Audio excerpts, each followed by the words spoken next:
For some reason, I craft more in December than I do any other time of the year.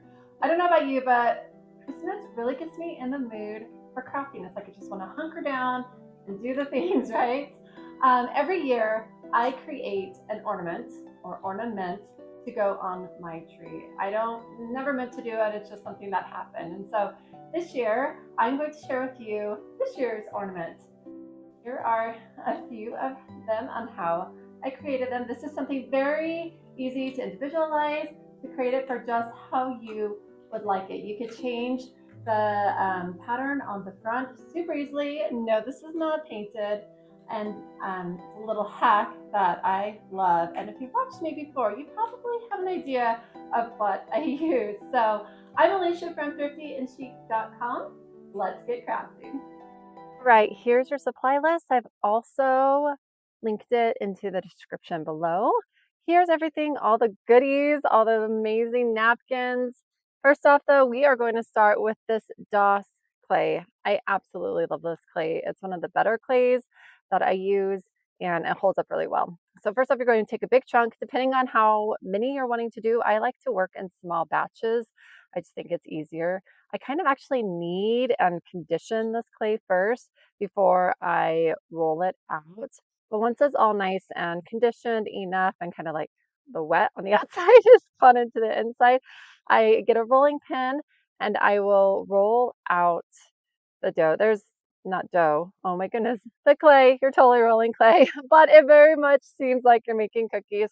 So roll it to a 1/4 inch thick and then you get cookie cutters. So I am using Christmas themed type cookie cutters with the star and the Christmas tree. I'm also going to use a round one. I used a snowflake. There's so many options that you could do, but I am going to work on these ones just for this video, but you'll be able to see the other ones in the afters. So once you get those in there, make sure you kind of press down on it so it goes all the way through and then wiggle it in order to release itself. Now you're going to take away all of the excess clay. I was about to say dough again. Take away all the excess clay. Save that for later so you can make some more. Now, this is the point where you need to grab a straw and make a hole so you're able to hang these ornaments. Just put it on the top or wherever you want the top to be on the ornaments. This one you could see is super kind of wonky, and so I'm reshaping it a little bit. Luckily, the clay isn't dry, so I'm able to do that. Also, it doesn't need to be perfect. With all the steps that we're doing, it doesn't really matter if it's perfect or not. So once you get the hole in there, grab a wire rack and place them on the wire rack to dry overnight. Halfway through, I usually flip them in order for them to dry a little bit faster. So now we have all of the ornaments done, right? Now let's look at the napkins. This beautiful napkin, I love the Christmas napkins and any napkins really from TJ Maxx and Home Goods. That's where I get the majority of my napkins. I found some this one is from Target from Hearth and Hand. Is that the brand? Yes, I thought it was going to be really cute. Hobby Lobby has a few. This one also is from TJ Maxx. And my one that we are going to work on today is from TJ Maxx. I know this is not your typical Christmas one, but it goes on a Christmas ornament. So I think it's completely fine. Here's some examples of finished ones that I did. So let's get started with this super pretty napkin. I just love the pattern. First off, you're going to open up the napkin. Then you're going to decide what ornament you're going to put on it and kind of just size it, right? So this one I could have worked with it in the corner and gotten more out of this napkin, but as you can see, it's embossed. The embossing on the napkin's okay. Sometimes it peels off funny, and sometimes you can see it. And if you don't like that, then don't work with that part. Just work with the inside of it. But with this one, it actually worked really well. So you could see that there are different plies on the napkins, and there will be with all these napkins. So you're going to try to take off the top ply, that's the pattern ply, and separate it away from the rest of the other plies. You don't want to work with the other plies. You can. I don't know how well it'll work. I never did do that. So now you're going to get the Mod Podge and put a dollop of it onto your ornament and paint it on. So you don't want too much because you don't want it to be gloppy and gross, but you also want enough that it's going to adhere. with the napkins on it. So now you're going to take your napkin and put it upside down. And then you're going to find where you want your ornament to be on that napkin with the pattern. So once you figure that out, put the Mod Podge side down onto the napkin, flip it over, kind of smooth it out. Be gentle with this. It's wet and the napkin's very thin. You could easily kind of scrape the napkin off. So once you have that, now you're going to cut it to size. So this one's a little bit easier to cut to size. Obviously, the circles are better. Get a Christmas tree or a snowflake, and they're tricky, but you do want to do this part and get it as close as you can. It makes this next step a lot easier. So there you have it. I kind of smooth it out again. You could either wait for it to dry or do it wet. I actually do the sandpaper right now. I'm using a fine grit sandpaper. I'm pushing it down words on the napkin over the edge, and it gets a pretty clean cut on the napkin usually. And so this is not sped up or anything, so it's kind of still wet, but I'm still getting a really good cut on that. And so go through and do that to the whole entire ornament.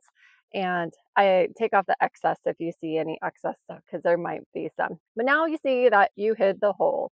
So just grab the end of your paintbrush and put it through the hole, and problem solved.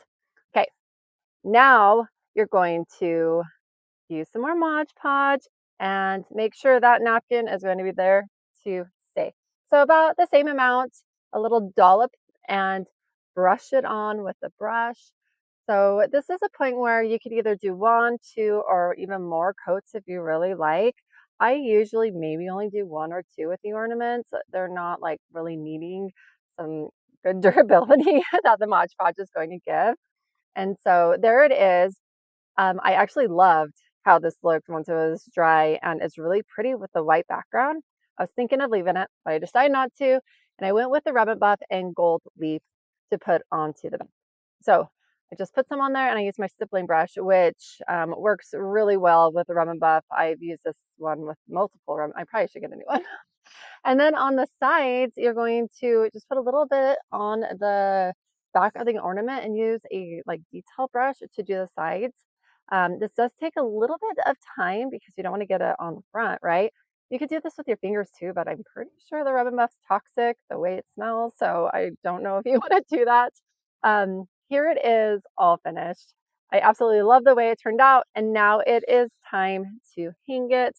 So I am going to show you how I used some ribbon to hang this.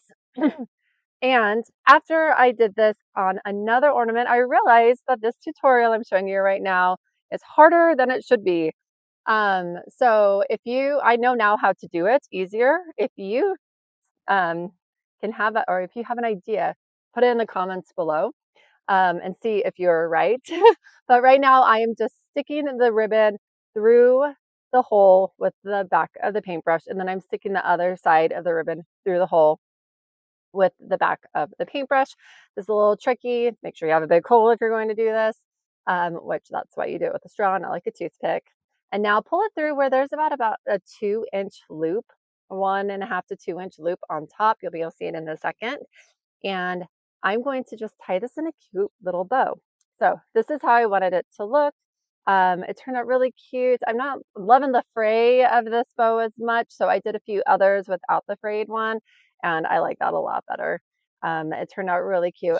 You could do these in different ways. I used jute on this one. I added balls, and I also you'll be able to see the snowflake one in a minute, but here is the other ornament, a different way to hang it where the bow's top instead of on itself. Right. Thank you so much. I hope that was a really easy tutorial for you. I try to go slow. Check back often for more do-it-yourself and decor videos. You could like, share, subscribe. I'd really appreciate it. And you can see all of these in picture form and in word form on my blog, thriftyandchic.com. Merry Christmas.